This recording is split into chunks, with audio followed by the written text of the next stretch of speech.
do a little something different. It's just that. Alright, the XPG Sx8100. I think it's a Pro. A Pro, but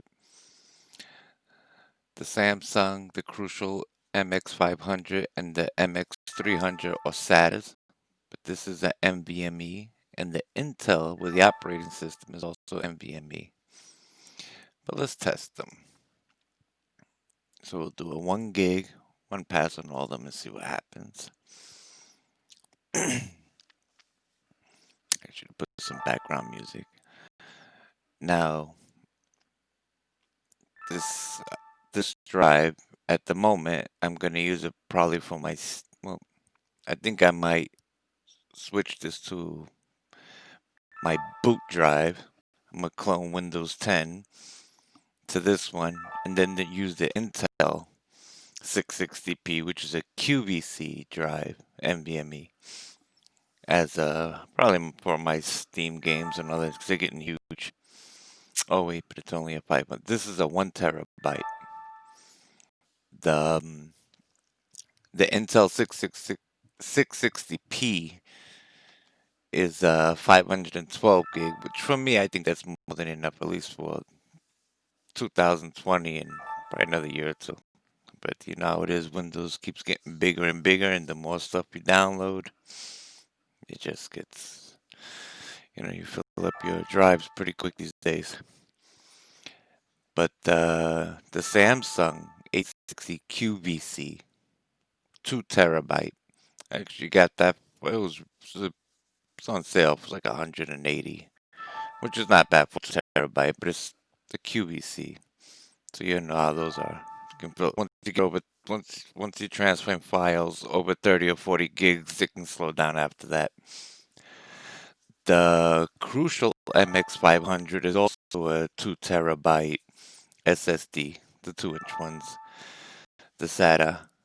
That's actually the nicest one I have, which I also got that one on sale for like 190, which I thought I overpaid, but no, that drive's pretty nice. The MX300, I bought it years ago when it first came out. That's a 256 gigs. They only have Red Dead Redemption on it. But overall, I have almost 6 terabytes now on my computer. But look at these numbers. Actually, that's pretty low. Yesterday I did this. I got 35. It's probably because I did so many tests. 35, and I had 25 here, I believe. Anyway, let's check out the Intel 660p. The only thing with this one is the operating system one, so obviously it's going to be a little slower, so whatever numbers show up. Usually on the read, it's usually 1500, and the write's about 1000. Let's see. If it stays at that, it's pretty close. 1471. It's not bad. I forget how much I paid for this drive, but it's not bad.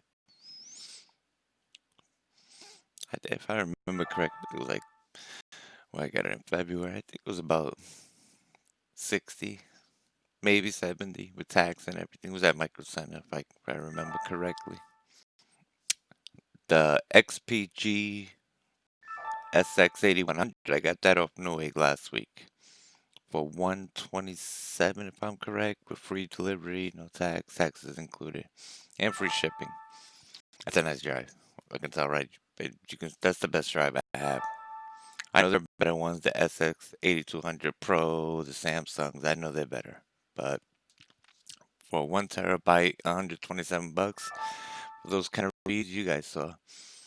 What was it, 3200 and 2200? It's not bad. Especially what I mostly do on my computer, game, do the usual, you know, scroll through the internet, check your emails, stuff like that.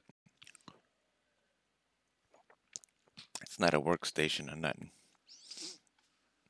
Yeah, the reads is almost 1500. It's the writes that are a little low, but again, the operating system's on it. And also, this one's about 100 gigs on it, I believe, give or take, or close to it. But and The XPG doesn't hardly have nothing on it. I think I had one game, and I think I had the Crystal Disk Mark app installed in it. That's it. So it's pretty empty. Yeah, it's not bad. Let's go back to it again. You know what? Before we do that, where's the E, right? This is the crucial. Let's do the crucial real quick. Let me double check. E. Yeah, it's the crucial MX500. This is the better of the three SATAs. This is the best one. It beats the Samsung by a little bit. Actually, this was pretty. I just reformatted the drive. That's why there's hardly nothing on it. But obviously, when you compare these numbers to the NVMe, it's a huge difference, and the prices is not that bad. Though I gotta tell you guys, XPG, that brand, it's not bad. It's not bad at all. Not bad at all. When I got this computer, I saw that RAM. I was like, all right. Did some, Googled it, saw some reviews. Not bad. They actually overclock pretty well. I haven't overclocked mine. I just put on XPG and it runs at 3000, and that's it, the 32 gigs.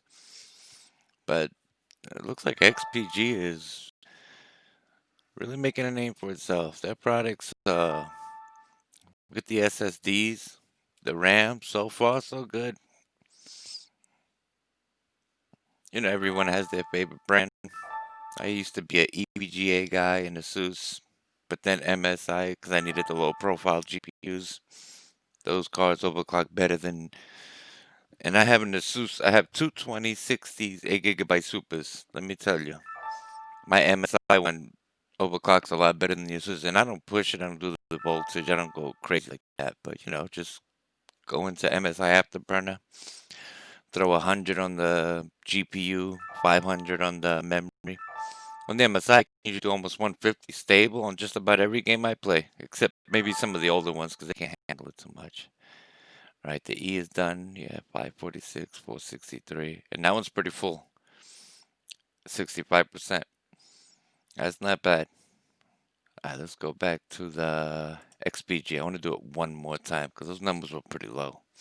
That 32 and the 22. Yesterday, I did a couple of these runs, and I did one or two, and I was getting 35 and 25. And on the rights, I even read the specs before I bought it. It said 1900 for, I forgot what the three letters were, and yeah, and then 2500 or 3000 for the other three numbers. So it kind of falls in the middle, which is fine. But it does have a DRAM buffer and the extra cache and all that. So I'm gonna throw 100 gigs and it won't slow down. I haven't tried it yet, but I will. I should record that. But I figured something different since I'm always putting performance videos up and you know, um, and just showing what, hey, if you're on a budget, you can get this, you can get that for 1080p gaming. Figure something different. I am kind of talking here, but I don't even know if my voice is gonna go through. I still gotta fix the audio on this. I have issues with audio. I never get it right. I'm using the Steel Series, as you can see here. Steel Series Arctic 5 headphones. But which has a USB connection, but yeah, again, 3222. All right, it is what it is. What really counts is not the two. It's when it finishes, it's the sequentials, the random stuff. I mean, not the sequentials, the random stuff. Those are the ones that you really should pay attention to. Yeah, but you know how they always advertise in nice, pretty big numbers. But G, anyone missed it, it's this one. The XPG Sx8100. I wrote Pro. I don't think these are Pro. I don't think this is the Pro one, though. Yeah, there you go. Anyway, thanks for watching, guys.